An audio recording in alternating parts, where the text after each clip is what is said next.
Okay, so today we're going to talk about communication and diversity.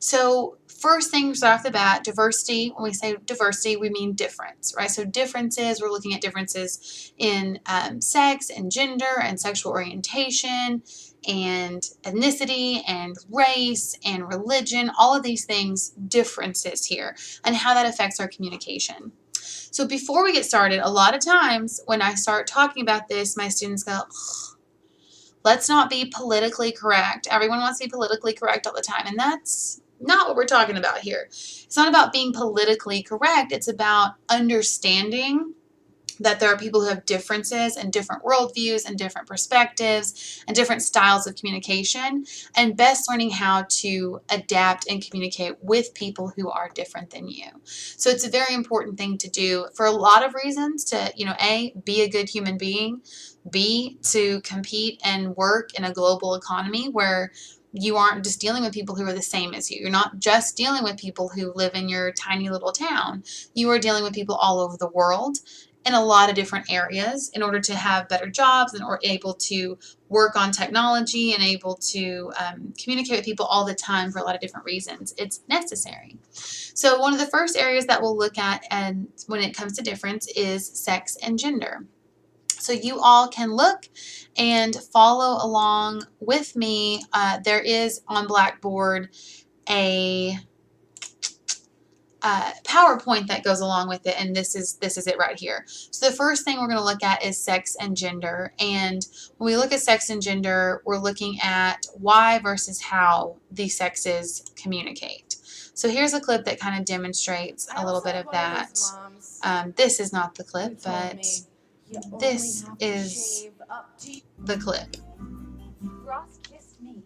No! Oh my god, oh my god, oh my god! It's unbelievable! Oh my god, oh my god, oh my god! Okay, alright, we want to hear everything. Monica, get the wine and unplug the phone. Rachel, does this end well or do we need to get tissues? Oh, it ended very well. Oh, do not start without me! Do not start without me! Okay, alright, let's hear about the kiss. Was it like a soft brush against her lips, or was it like a, I gotta have you now kind of thing? Well, at first it was really intense, and then, oh God, and then we just sort of sunk into it. Oh, so, okay, was he holding you, or was his hands like on your back? No, actually, first they started on my waist, and then they slid up, and then they were in my hair. Oh. And then I kissed her. Tough? Yeah. Cool. Okay, so as we can see there, that is the difference here is not in how men and women communicate, because we, of course, do things in a similar way. We speak, we have nonverbals, but the difference is often more in the why we communicate. That's different.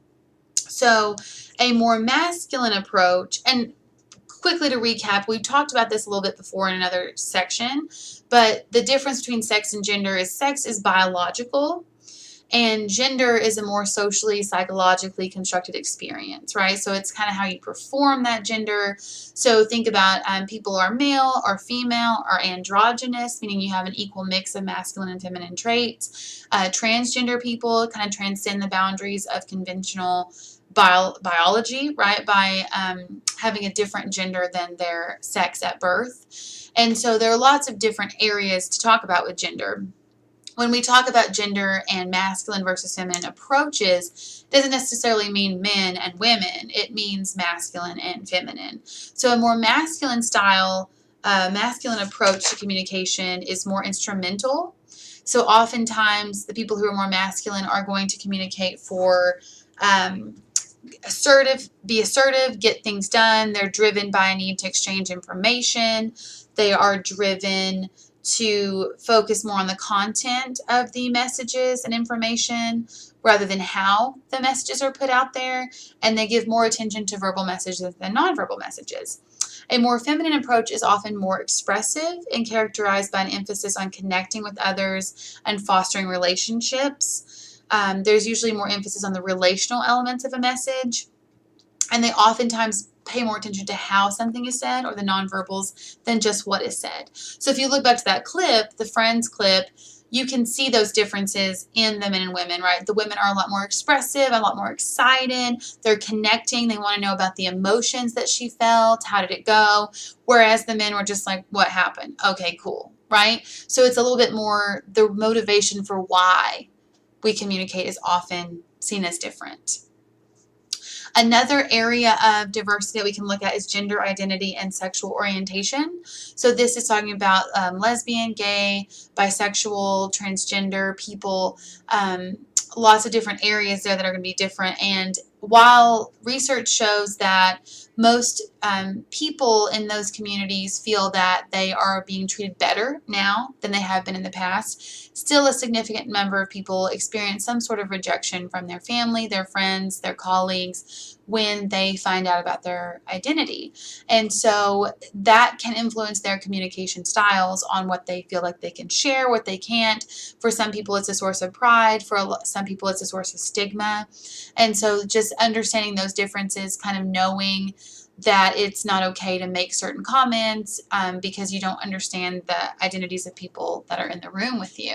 And so it's important to kind of understand that. And it's important to kind of understand how to be better at learning about those people and using more inclusive language as well. So another area of difference that we can look at is age. So age also plays a role in how people communicate.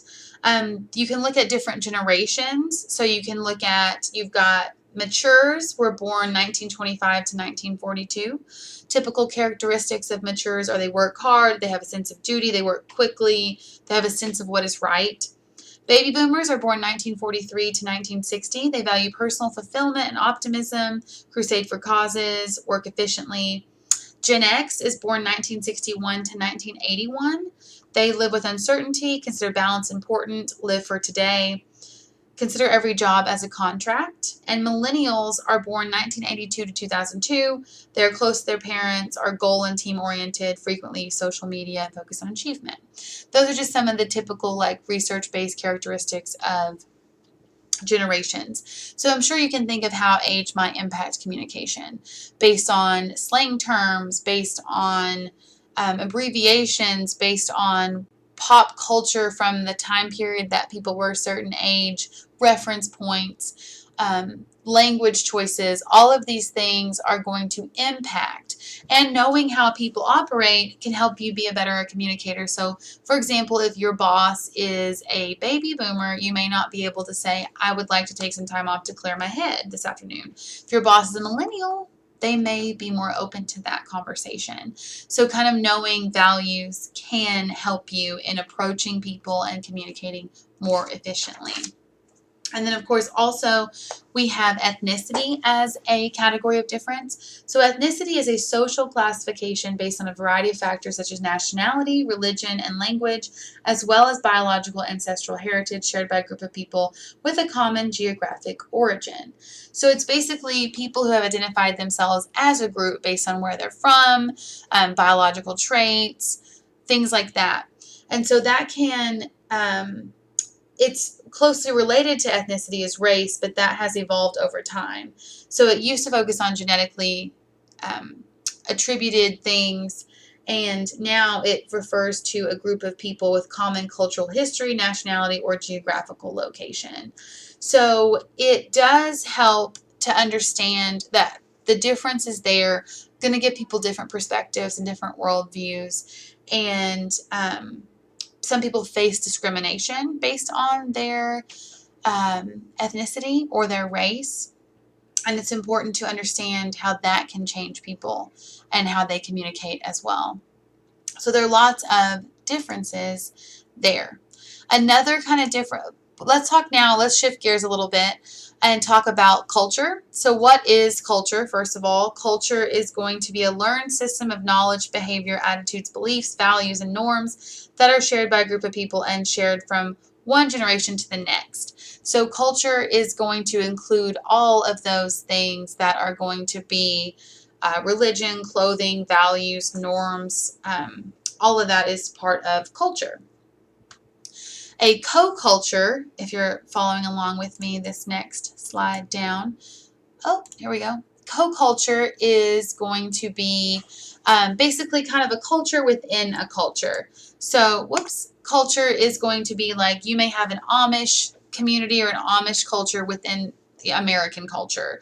You may have an LGBTQ community within a Southern culture. So you may have a co-culture within a culture.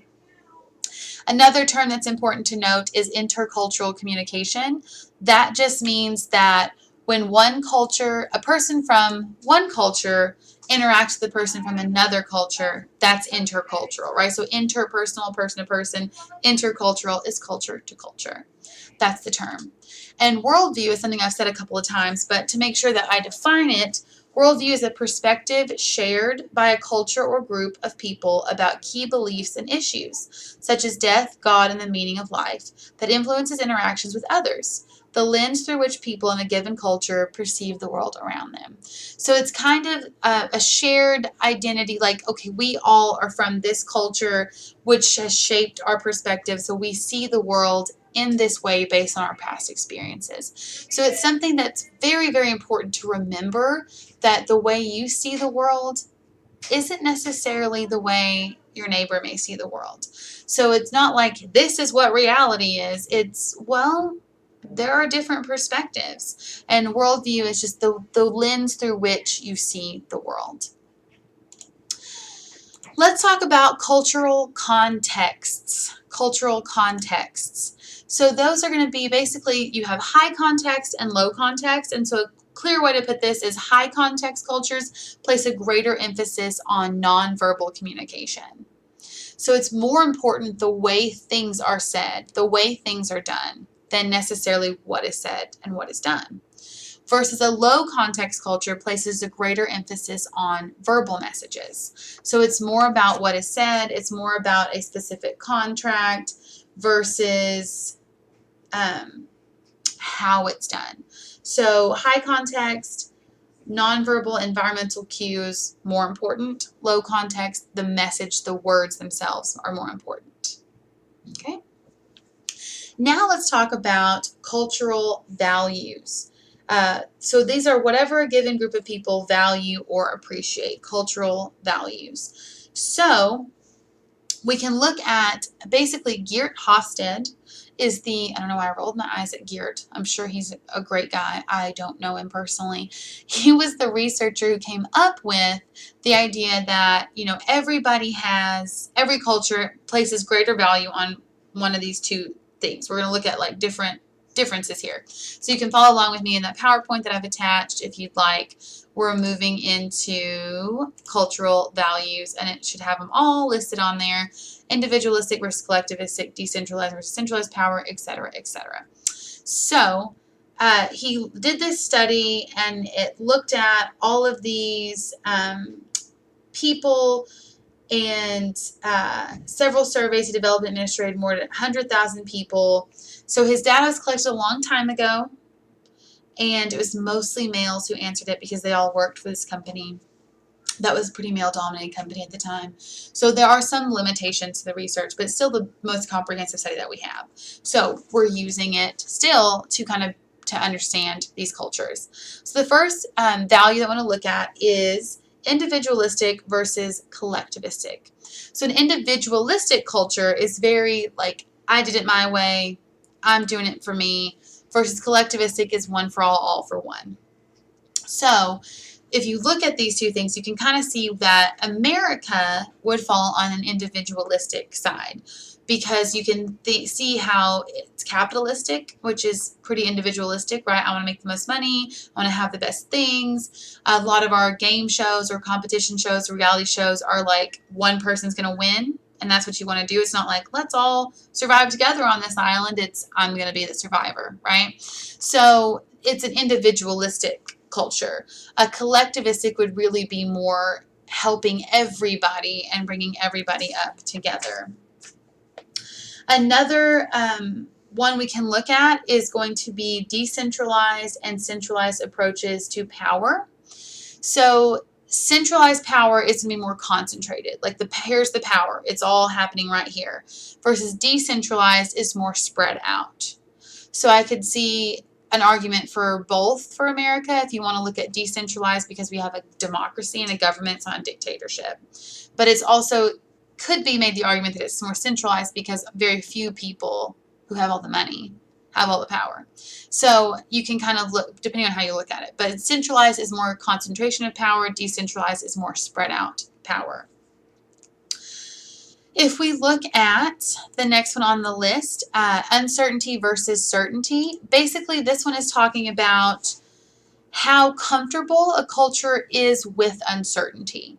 So if you are very comfortable with uncertainty, like that culture, those places have fewer laws because they don't need as many explicitly written out laws because they're kind of more go with the flow. Versus if you're less comfortable with uncertainty, there are a lot more laws and rules and regulations laid out. So it's how comfortable a culture as a whole is with uncertainty. You can think about yourself, right? Do you want to know day one, like what the due dates are for everything? Which, sorry, in my class, because it's not quite there. But sometimes it is for online. But typically, it's like, I need to know, right? Versus, we'll figure it out. But this is as a whole culture. The next one we'll look at is masculine and feminine cultural values. So again, this is talking about not men and women specifically, but masculine approaches and feminine approaches. Masculine cultures do tend to value more traditional roles for the sexes, like men do this, women do that. They have more men in power. They value things like assertiveness and getting things done over nurturing or helping people. More feminine cultures have a more of a balance with the sex roles, and they value things like that are traditionally feminine, like nurturing and helping people. So I would say that America is pretty masculine still. It's just, it kind of goes a little bit with the individualistic part. And then you have long-term and short-term orientation to time. So that is a long-term orientation to time culture is planning for the future, thinking for the future, worried about the future. Whereas a short-term orientation to time is a little bit more live in the moment kind of thing. So which one does the culture as a whole value? Planning for the future or living in the moment? And the last category we're looking at is happiness or expectations for happiness. Societies with higher scores have a greater expectation of happiness as a right. They tend to value freedom of speech, leisure activities, and sports. Societies with lower scores are often more restrained. They do not necessarily expect to have all of their needs met to achieve happiness. So you can see the United States is high on this value, right? It's right there. Life, liberty, and the pursuit of happiness. It's high. Canada, Mexico, Brazil, Australia are all also have really high scores on it. Like that we expect in these cultures to be happy. Lower scores are Russia, China, much of Eastern Europe. Those are less likely to have that expectation of happiness. So those are some differences there in cultural values, right? So each culture places greater emphasis on one of those things. So let's talk now a little bit about barriers to communication or things that will make us bad communicators. So one is assuming superiority or ethnocentrism.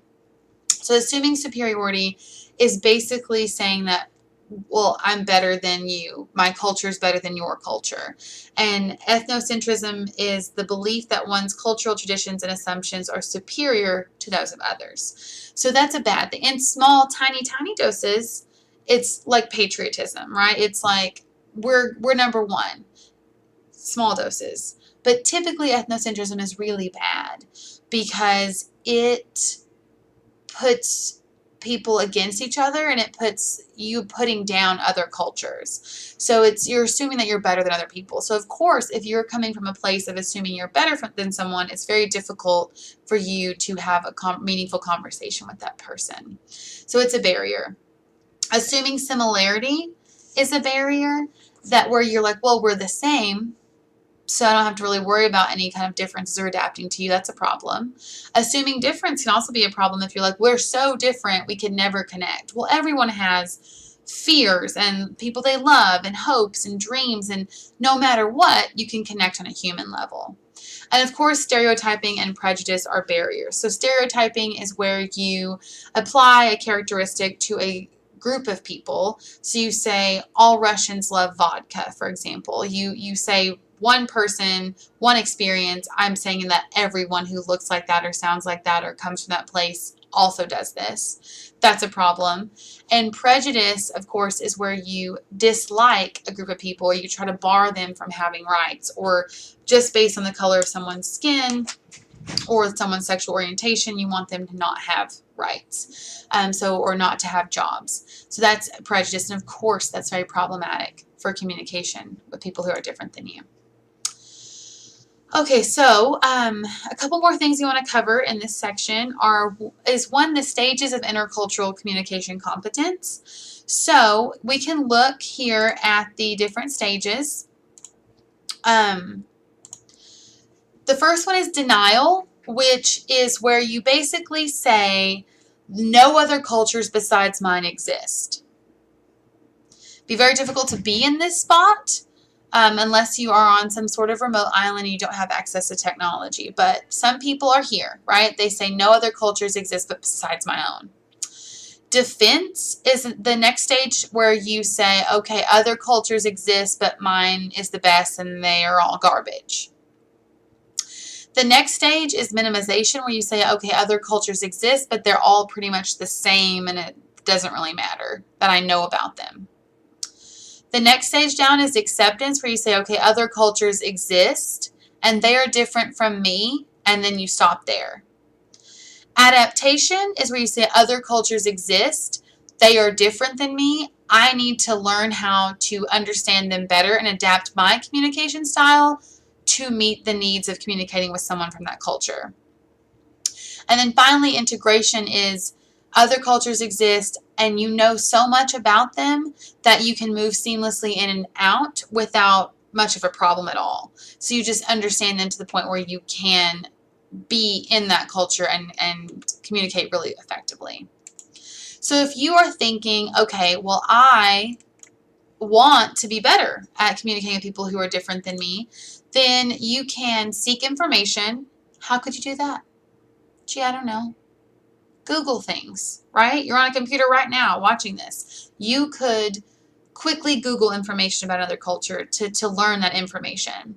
You can ask questions of people who are part of that culture or who are experts in that culture. You can have to tolerate ambiguity, which is a hard one. You have to understand that you're not going to know everything right away. And that's really hard for people. That's hard for us to admit that we don't know. But if you don't admit that and live in that weird gray space of not knowing, then you just revert back to your stereotype, or you revert back to your not wanting to know. So you have to live in that ambiguous, I don't know what's right territory. You have to develop mindfulness and be able to kind of understand your surroundings and be aware of where you are and look around. And you have to be other-oriented, meaning you're not going to be egocentric, which is focusing on yourself. You're going to put someone else there. Social decentering is instead of you being the center of the world, you put someone else, that other culture, in the center. And you have to have empathy, right? Which is just a good life skill in general. It's being able to feel what other people feel. Sympathy is I feel sad that you feel. Sympathy is I feel bad that you are sad, right? Empathy is I feel sad because you are sad. So it's really being able to understand and put yourself in that position with someone. And so all of this is to say you should ethically adapt. You should learn about other cultures and other people and differences between people, and be mindful of difference and ethically adapt your communication style to see those other people and meet them somewhere in the middle. So thank you for watching. If you have any questions, shoot me an email. I'm happy to talk to you more about diversity and communication.